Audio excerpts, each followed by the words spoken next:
ಪ್ರತಿದಿನ ಒಂದಲ್ಲ ಒಂದು ಬೆಲೆ ಏರಿಕೆ ಎನ್ನುವಂಥ ಬಿಸಿ ಸಾಮಾನ್ಯ ಜನರ ಜೇಬನ್ನ ಖಾಲಿ ಮಾಡ್ತಾ ಇದೆ. ಈಗ ಮತ್ತೊಂದು ಬೆಲೆ ಏರಿಕೆ ಬಿಸಿ ತಡ್ತಾ ಇದೆ. ಅಡುಗೆ ಮನೆಯ ಖಾರ ಹೆಚ್ಚಿಸಿದೆ ಮಸಾಲೆಯ ದರ.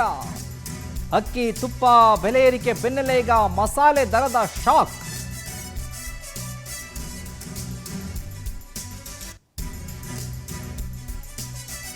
ಗಗನಕ್ಕೇರಿದ ಮೆಣಸಿನಕಾಯಿ, ಜೀರಿಗೆ, ಧನಿಯಾ, ಮೆಂತೆಕಾಳು, ಏಲಕ್ಕಿ, ಲವಂಗ ಕಾಳು, ಮೆಣಸು ಬೆಲೆ ಭಾರಿ ಏರಿಕೆ ಆಗಿದೆ. ಮಸಾಲೆ ದರ ಏರಿಕೆಯಿಂದ ಜನರು ಕಂಗಾಲಾಗಿದ್ದಾರೀಗ. ಸಾಗಾಣಿಕೆ ವೆಚ್ಚ, ಬೆಳೆ ಕೊರತೆಯಿಂದ ದರ ಏರಿಕೆ ಆಗಿದೆ. ಹೋಟೆಲ್, ಬೇಕರಿ ಉದ್ಯಮಕ್ಕೂ ಮಸಾಲೆಯ ಬಿಸಿ ಈಗ ಬೆಲೆ ಬಿಸಿ. ಮಸಾಲೆ ದರ ಏರಿಕೆಯಿಂದ ಉತ್ಪಾದನಾ ವೆಚ್ಚ ಹೆಚ್ಚಳ ಆಗಿದೆ. ಅಡುಗೆ ಮನೆಯ ಖಾರ ಹೆಚ್ಚಿಸಿದೆ ಮಸಾಲೆಯ ದರಗಳು. ಮೊನ್ನೆ ತಾನೇ ಅಕ್ಕಿ, ತುಪ್ಪ ಇನ್ನಿತರ ಸಾಮಗ್ರಿಗಳ ಬೆಲೆ ಏರಿಕೆ ಆಗಿತ್ತು. ಈಗ ಮೆಣಸಿನಕಾಯಿ, ಜೀರಿಗೆ, ಧನಿಯಾ, ಮೆಂತ್ಯಕಾಳು, ಏಲಕ್ಕಿ, ಲವಂಗ ಇವೆಲ್ಲದರ ಬೆಲೆ ಗಗನಕ್ಕೇರ್ತಾ ಇದೆ. ನೋಡಿ, ಪ್ರತಿದಿನ ಒಂದಲ್ಲ ಒಂದು ದರ ಏರಿಕೆ. ಈಗ ಹಳೆ ದರ ಎಷ್ಟಿತ್ತು? ಏಲಕ್ಕಿ 3,800 ರೂಪಾಯಿ ಇತ್ತು. ಹೊಸ ದರ ಈಗ 4,300 ರೂಪಾಯಿ. ಇನ್ನು ಬಾದಾಮಿ ಹಳೆ ದರ 800 ರೂಪಾಯಿ, ಹೊಸ ದರ 1,000. ಸಾಸಿವೆ ಹಳೆ ದರ ಮೊದಲು 80 ರೂಪಾಯಿ ಇತ್ತು, ಈಗ 100 ರೂಪಾಯಿ. ಮೆಂತೆಕಾಳು ಮೊದಲು 80 ರೂಪಾಯಿ, ಈಗ 100 ರೂಪಾಯಿ. ಧನಿಯಾ ಹಳೆ ದರ 160 ರೂಪಾಯಿ, ಹೊಸ ದರ 220 ರೂಪಾಯಿ.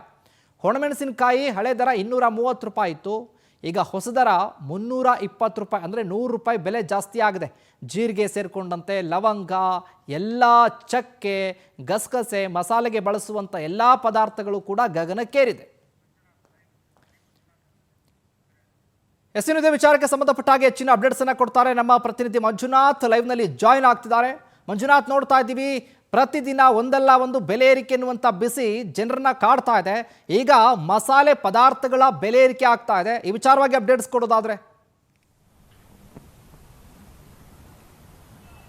ಶಿವು, ಇವತ್ತಿನ ದುಬಾರಿ ದುನಿಯಾದಲ್ಲಿ ಜನರು ಕಂಗಾಲಾಗಿರುವಂಥದ್ದು ಹೆಂಗಪ್ಪ ಬದುಕೋದು ಅನ್ನೋ ಲೆಕ್ಕಾಚಾರಕ್ಕೆ ಆಗಿದೆ. ಯಾಕಂದರೆ ಅಷ್ಟರ ಮಟ್ಟಿಗೆ ಪ್ರತಿದಿನ ದಿನದಿನಕ್ಕೂ ಕೂಡ ಬೆಲೆ ಏರಿಕೆಗಳು ಗಗನಕ್ಕೇರುತ್ತಿರುವಂಥದ್ದು. ಯಾಕಂದರೆ ಕಳೆದ 15 ದಿನಗಳಿಂದಷ್ಟೇ ಎಣ್ಣೆ, ಬೇಳೆಕಾಳು ಜೊತೆಗೆ ತುಪ್ಪ ಸೇರಿದಂತೆ ಸಾಕಷ್ಟು ಬೆಲೆ ಏರಿಕೆಯನ್ನು ಕಂಡಿದ್ವಿ.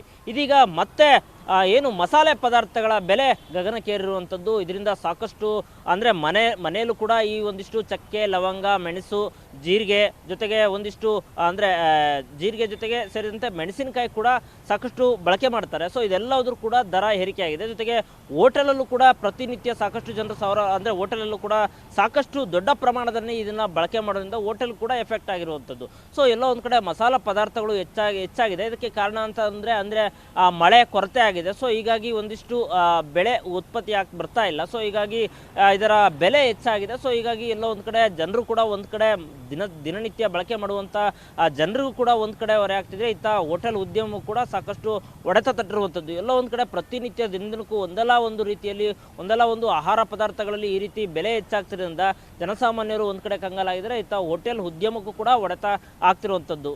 ಶಿವು, ಮಾಹಿತಿಗಾಗಿ